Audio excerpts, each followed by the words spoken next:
once said, "Thank you for making this stay necessary."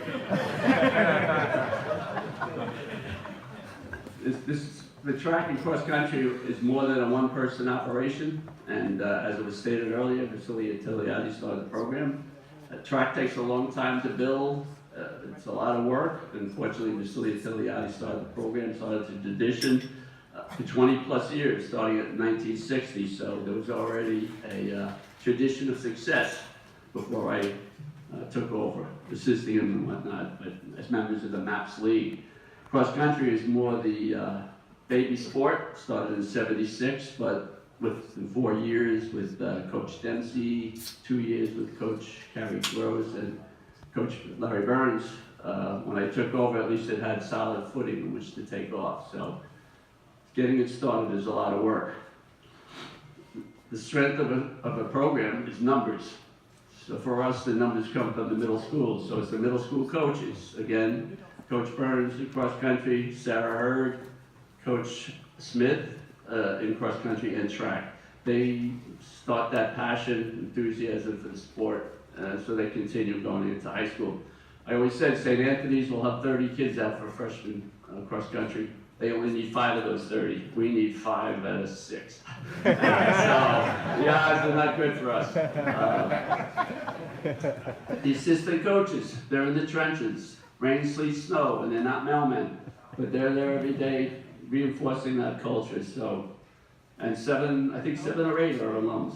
So they couldn't get jobs, they came back.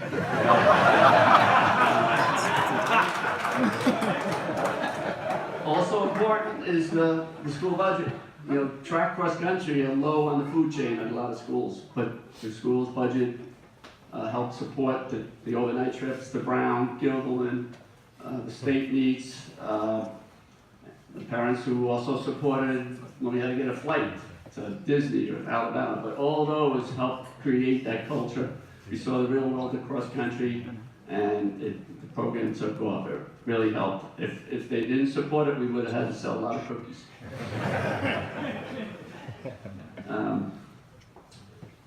Janos is not here, but last year at the spring alumni reception, he said, he was stating the 2000 track team was the best track team in collegiate. Now, I don't think he's here, but anyway, the 2000 team scored 191 points, but the 1997 team scored 196, and the 1986 team scored 225. And that was in a 16 league. It became an 18 league later on, but anyway, I had the time to do a virtual meet between those 3 teams.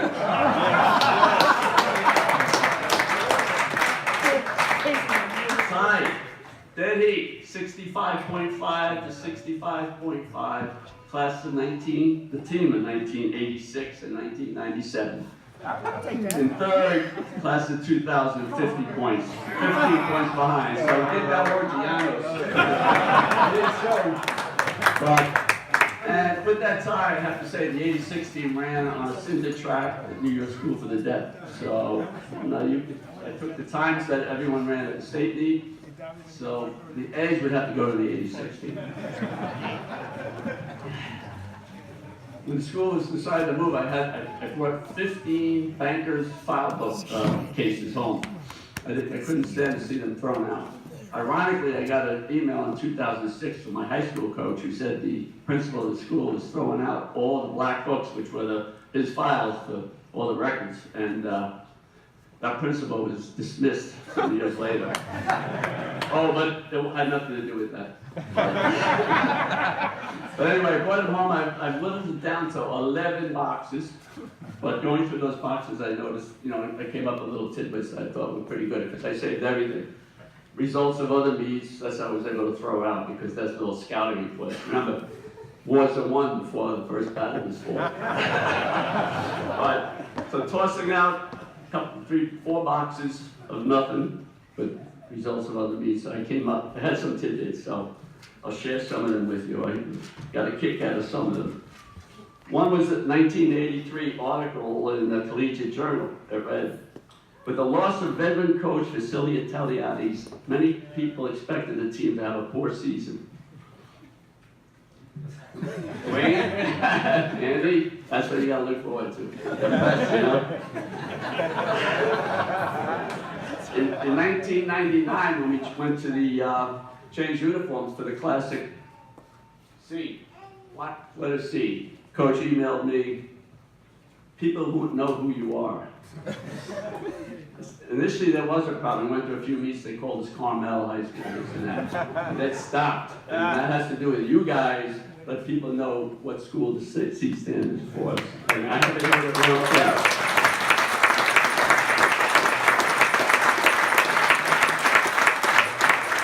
This is a 2001 email from Weldon Diana to the team. For the first time in collegiate history, all 374 years of it, a cross-country captain has actually chosen warm-ups before the summer. The design is not debatable. There will be no stupid names. Anyone submitting something stupid will get the name Herb Squad, followed by a number. Herb Squad 1, 2, 3, etc., until we form an actual squad. Later on, a sophomore said, have you ever had a captain like that before?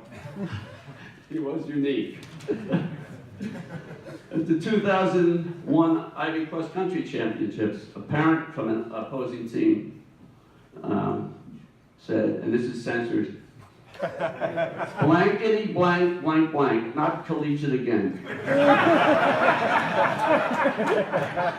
That particular year we had 7 runners in the top 10, so he was very frustrated because they thought that was the end. The 2005 email from a coach saying that his number 2 runner told him that during the race, our front guys were talking to him and singing to him. He thought that was rude. He wanted me to talk to the team. I don't think I followed up on that. In 2005, Captain Jess Adams on a bus ride to a meet in a calm voice says, guys, you don't have to scream, you're sitting next to each other. That always happened. The tempo goes louder and louder. In 2005, a Staten Island Advance newspaper article. It's rare that any prep school can compete with the big powers in cross country and track, but collegiate school, a small Manhattan prep school, emerged as the top New York City team at the Federation meet. You guys. In 2006, Horace Mann unveils the Stop Collegiate t-shirt.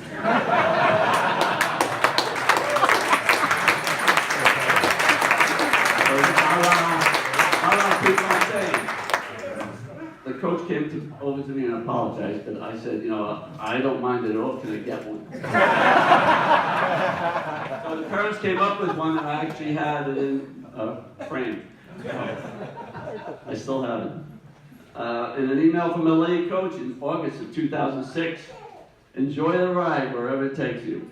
That particular year, the preseason polls came out, and the 2006 cross-country team was ranked number 11 in the country, number 2 in the Northeast, and number 1 in New York State. That's right. Woo. And what a ride it was.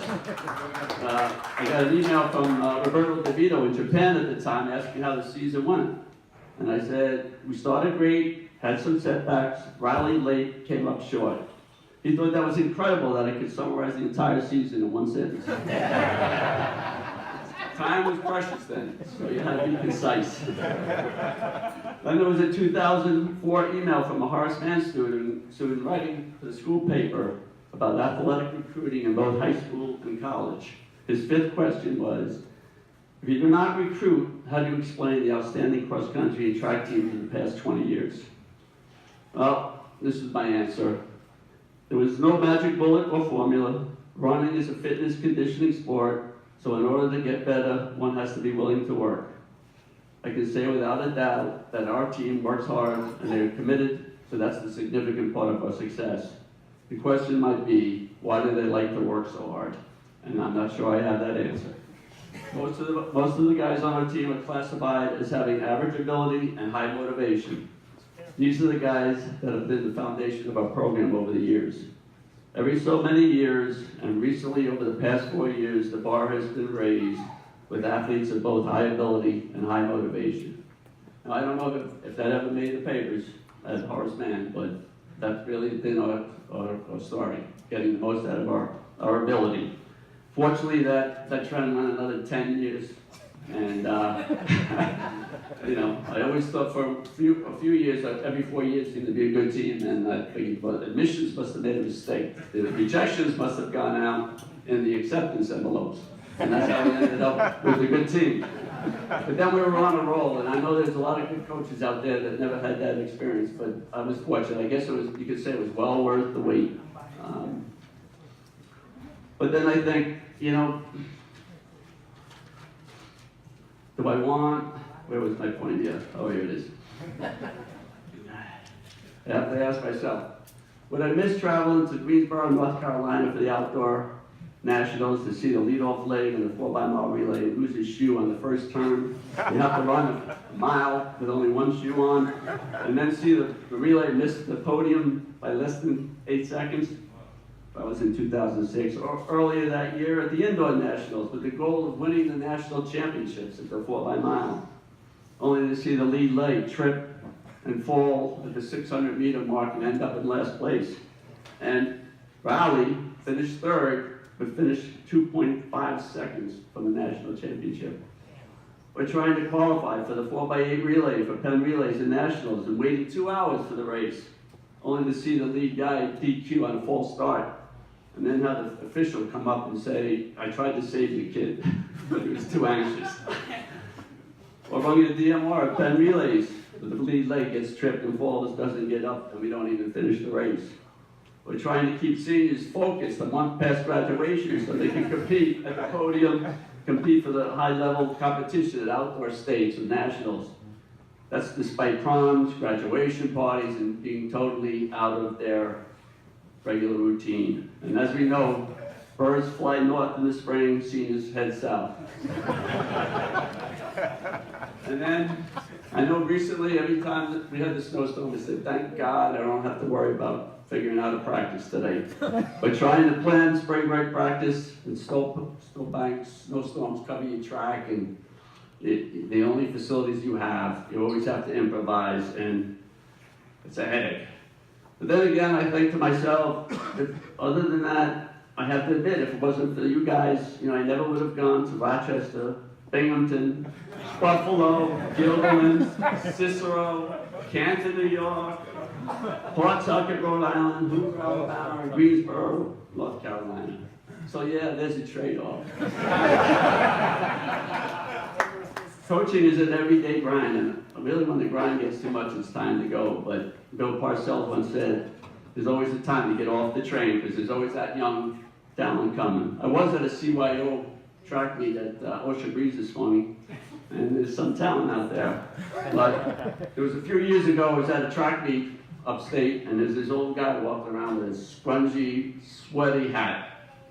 And I saw a coach that I knew from Rockland County. I said, who was that guy? They said, oh, him? He died 2 years ago and nobody told him.